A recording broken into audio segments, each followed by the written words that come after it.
So in this video, we're going to talk about how to execute your organic and paid social media marketing. And the idea behind this is obviously to turn awareness in your community about your services into actual paying patients or clients.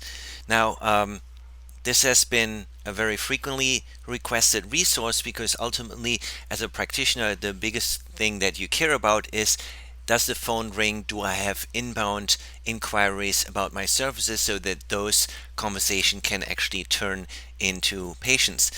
Now, to create a thriving practice with a predictable flow of new patients, you need both traffic and the conversion element.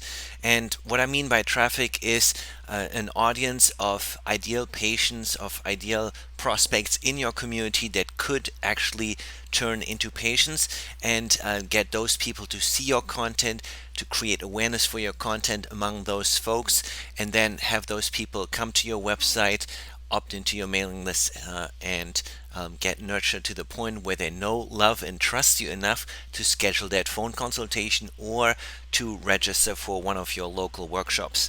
And so, what I want to caution you is that before you spend money on ads, you need to have your backend systems ready. And by that, I mean you have to have your website, because ultimately people will judge you by your website and what you have out there. So your website and your social media feeds are the two obvious places where people will look to form an opinion about you. And in the absence of having met you in person, they really use the content on your website and in your social media feed as a substitute for what kind of experts you are. So it's not just about telling people what experts you are, you actually show them by the content that you talk about on social media and on your website that lets them see what kind of experts you are and what they could expect from you and what kind of results you have gotten for other people that are just like them. And so you need to have your website in place. You need to have your lead magnets with the opt-in pages in place so that when people come to your website, they can actually opt in to get on your email list. We need the email nurture sequence in place so that people can get nurtured automatically, to the point where they better understand your offer, who you are, your values, and what your programs look like. We need to have an appointment scheduler in place, or in conjunction with that, maybe an intake questionnaire, so you people can take the next step en route to scheduling a phone call with you. And then finally, we need a clean social media feed. And we talked about this in a previous office hour. What you have to realize is that people judge you by the content that you put out there. So if you look on the left, you see an example of a social media feed. I have no idea what the specialty is of that practitioner, and compare that to a very clean social media feed on the right by Dr. Jolene Brighton, where it's amply clear that she's an expert around hormones and birth control pill, etc. So you can see it specifically from the quote cards that give it away what kind of experts you are. So, how do you get to the point where you have a social media feed like Jolene? So I'll take you through the individual steps, and I use as an example our own social media feed at Big Boost Marketing, so you can sort of see how we're leveraging all these pieces. So the first step is to determine your content focus. So let's say if you are in brain health or cognition, you gotta decide that that is your focus, and everything that you post about needs to relate back to cognition and brain health, right? You have to think about, what are my prospects' pains? What questions do they have? What questions should they have? And what are their objections? So you can think about how you're going to answer those elements in the context of your social media post. And then also think about, how do you establish authority? That could be you being seen at certain conferences where you show them that you never stop learning. It could be you with certain influences that your audience already knows, or any other element that confers authority on you, that people understand you're legit. And we have other training videos in our training portal, one specifically around social media and the content buckets. So there's an analysis of, for instance, the 8 social media content buckets that Sachin Patel uses. So you may want to refer back to that video. And then ultimately, you also need to determine your hashtag cloud. And hashtags are the elements that ride along in your Instagram post. And you may know that you can actually follow hashtags. So those people that follow, let's say, the hashtag functional medicine, they will see all the posts by different people that have this hashtag. And so again, that's another way for your content to be discovered. So if you, let's say, in the integrative psychiatry space or nutritional psychiatry space, you probably should have hashtags that your patients would follow, would search for, and give your content more exposure that way. So again, that's the sort of foundational elements for you getting clear on what is it that you should be posting about, what topics are of interest, having maybe a content calendar, and then having a hashtag cloud available so that you have the ingredients to create content. And obviously, you're only doing this once or maybe every few months, every quarter. So this is not something that you have to do each and every week. So, step number 2 is to batch create content. And what I found is that it's almost impossible to do this on a real-time basis and create one post a day and then get this out there. So the more practical approach would be to sit down one day a week, spend maybe 2-3 hours on creating the post for the week, and that is something that you as the lead practitioner have to do. Nobody else can write the post for you. I found very few social media agencies that provide this service, and if so, it's really expensive. So ultimately, this is where your agency is involved. And there's two ways to batch create content. You could create videos, so you would shoot a 2 to 3 minute video on your smartphone around a very specific topic, and you can use the PAS formula described in the client portal. PAS stands for problem, agitate, solve, and I refer you to those training videos around that topic to learn more about the formula. Make sure that at the end of each video you have a call to action, or CTA for short, that directs them somewhere else. And again, we talked about this in the previous office hour, but specific calls to actions could be, read a specific blog post, watch a certain video on Facebook, sign up for my lead magnet or guide, register for my workshop, register for a free phone consult, etc. And then ultimately, whether you're creating a video or you're writing out the actual caption for the social media post, you would upload either of those assets to a Google Drive so that the rest of your team can actually then process it and upgrade it and post it. So that's step number 2. That's really the only quintessential step that a health practitioner needs to do on a weekly basis. The rest of the task in this process could be offloaded to somebody on your team, or again, we're doing this for health practitioners, so Big Boost has a service where we handle the rest of the steps. So step number 3 is post-production of the content. So once you upload the raw video, there may be flubs in there. You may have in the beginning where your hand reaches for the camera to start the recording. At the end, you again reach to the camera to stop the recording. So again, there's a couple things that we may want to clean up in the video. Maybe you misspoke in the middle. Maybe there's additional elements that you want to include, maybe a book cover or something that you mentioned in the video. So that initial video shot in landscape mode is then turning into a clean landscape mode video that you see in the top left, and then that video that's post-produced and that's clean gets turned into a couple other assets. So one, we create a square video that you see here in the middle with a little bit of a caption on top. So in this case, the title of the video was "Opinions Can Be a Dangerous Thing," and that is a video that goes on Facebook as a square video. It could also go into Instagram stories.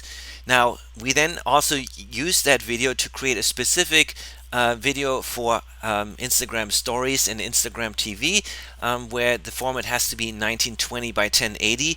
Yes, you can upload other video formats, but ultimately what we found is that the way Instagram TV actually displays any video is that it shows the center part of the video. So this is the format that allows that your video will look very clean. And then finally, beyond just creating the videos, we're also creating a quote card. So, what you can do with the video is you can get it transcribed via rev.com for $1 a minute. So if you have a 3-minute video, you're spending $3.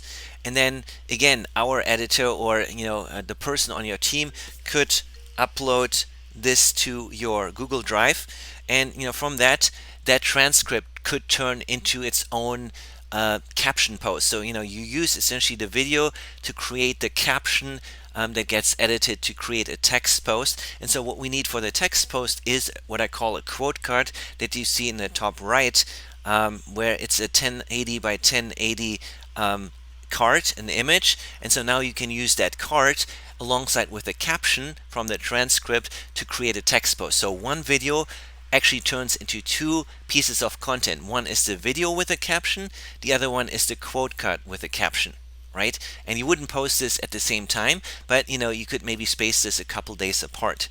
So the idea is that the raw video gets cleaned up and creates versions for YouTube, Facebook, and Instagram stories and IGTV. The transcript turns into the basis for an image post with a quote card, and obviously the transcript can also form part of the caption that goes along with the video. Now, the next part in the process is to post the content to social media, and we're starting with posting to YouTube and your blog. And so what you're seeing here is that the produced video would get then uploaded to YouTube, and you then using the video title and the description that comes from the transcript, that comes from the caption, as the description in the YouTube video. So you can see here there's a thumbnail of the uploaded video with the video title, and then the description of the video includes part of the transcript along with what I call a call to action. So here we can reference people to subscribe to our YouTube channel. We can refer them to our Facebook group. We can offer our strategy session. We can refer them to our lead magnets, and we can give them quick access to our social media platform. So again, it's not just the description that we're posting, but we're going to add additional information to each YouTube post to make it more useful and more likely that people come to our website, that people opt in for our lead magnets and consume our content. And then once that's in place, then we take the YouTube video and embed this on a blog post on your website. So again, we're using the caption, the heading for the blog post. We have the video itself, and then we post the transcript or edited transcript below the video. And then again, just as with the YouTube description, we're going to have next step that alert people to our Facebook group, to our social media feeds, to our lead magnets. So again, we're making it very easy that when people consume the blog or content, that they can then take the next steps. So again, video plus description plus call to actions for each blog post. And so if you're keeping track, we now took your content and put it already on two platforms. So we put it on YouTube and we put it on your website. So that's two platforms. Now, the next part of the process is to schedule your content to other social media platforms. And there's a number of tools that one can use. You can use Hootsuite. In our case, we use FanPage Robot that connects to all your social media feeds. And so, again, part of your team or our video editor is scheduling the content to Instagram, your Facebook business page, the Facebook group, Twitter, Pinterest, and LinkedIn. And in each case, we either use the video or the image along with the caption with a call to action. And then obviously in social media, especially on Instagram, we're going to use the hashtag cloud to give your post more exposure. And so you can see here an example of that in the top right. And then in addition to scheduling the content ahead of time for the entire week, you then have the opportunity as the lead practitioner to review all the content to make sure everything looks good before it actually goes live. And then you would also schedule a weekly broadcast to your broadcast email to your list with last week's social media post. So again, rather than writing a newsletter that you have to write each and every week, again, part of a team member could essentially create a synopsis of the content that you've created over the past week. So, on social media, you post the new content, and at the same time, you send out an email with last week's content. And again, just linking to maybe a YouTube video. Maybe you link to the blog post that has the YouTube video on you. Maybe you link to Facebook Live. Maybe you link to an Instagram discussion, etc. So you can essentially use the content that you posted to social media to give your audience a synopsis, and that again helps the audience that's already on your list to realize that you are the subject matter expert. You stay top of mind, and you build out your preeminence. So if you're keeping track in number of platforms, before we had the two platforms, YouTube and your website. Now we're adding Instagram, Facebook group, Twitter, and Pinterest, and LinkedIn. So that's 3, 4, 5, 6, 7, 8, and your email list, 9 additional destinations for the one piece of content that you create. So no matter where your audience is, they will see you in multiple areas, and that is how the people in your community, once they start following you, they realize that you have a very broad base where you distribute the content. And the other thing that I want you to realize is that you as the lead practitioner are only involved in either creating that 2 to 3 minute video or writing a set of captions once a week. The rest of it is just handled by somebody else, not you. This is not coming out of your weekly time.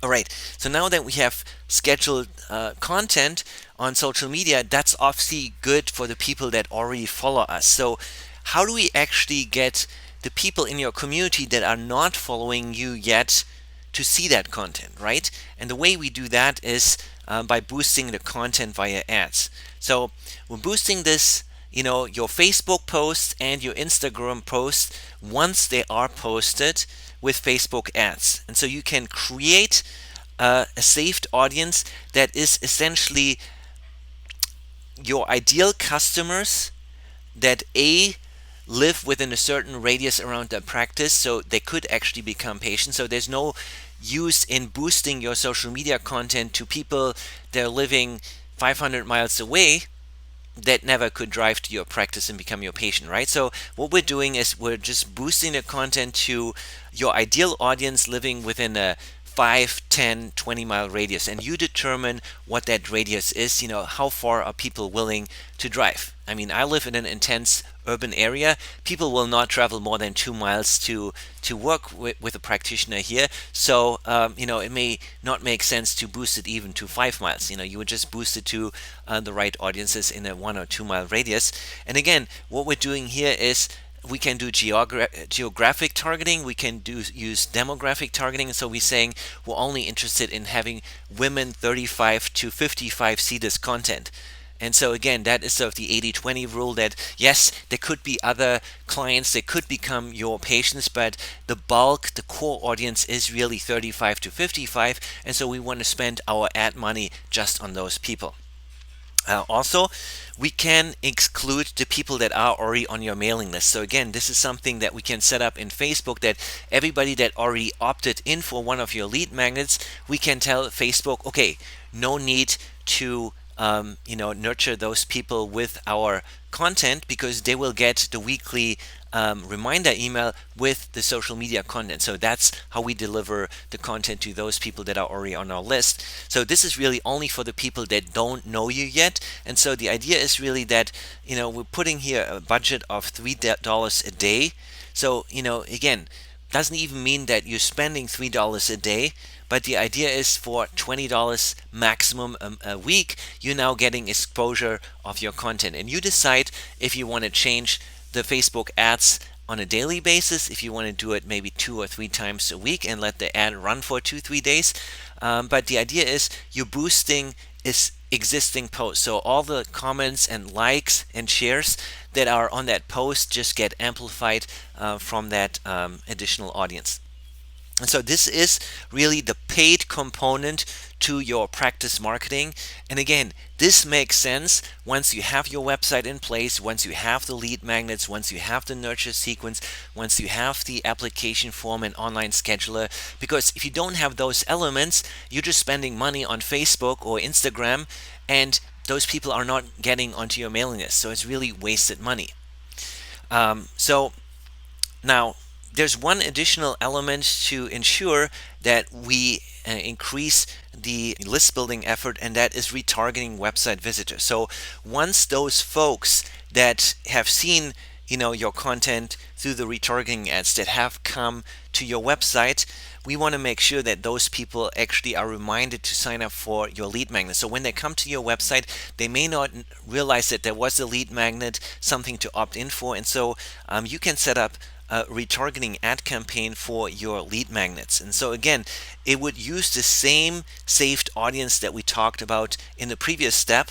So it may be a 1, 2, 5, 10-mile radius around your practice. We would exclude the people that have already opted in for your lead magnets, but now we're using essentially the metric of has visited any page on your website as a reason, or the trigger to show them the ads. And you would show an ads for each of your lead magnets. So in this case, you can see here a lead magnet for one of my guides, how to attract, nurture, and convert more prospective patients.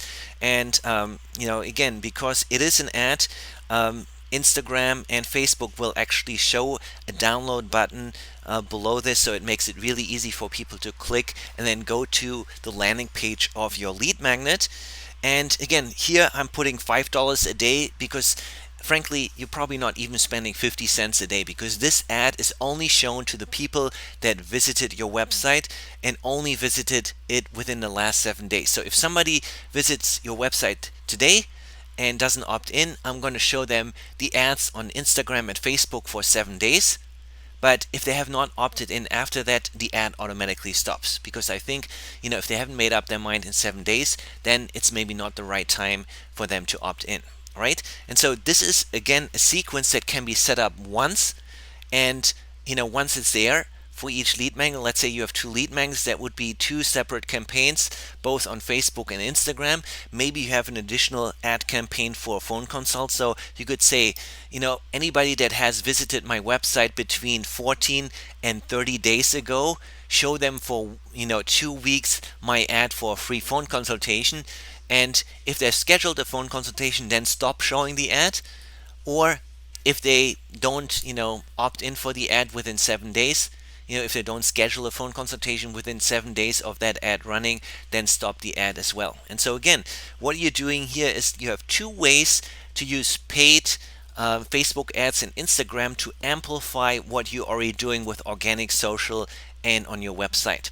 And so that is what needs to happen for health practices to become known as the go-to expert in their community, to establish preeminence, to lead with your content. Because again, going back to the very beginning, in integrative medicine, in functional medicine, where we're primarily dealing with patient prospects that have chronic issues, they're not magically waking up one morning and decide to search for an integrative medicine practitioner in Hoboken.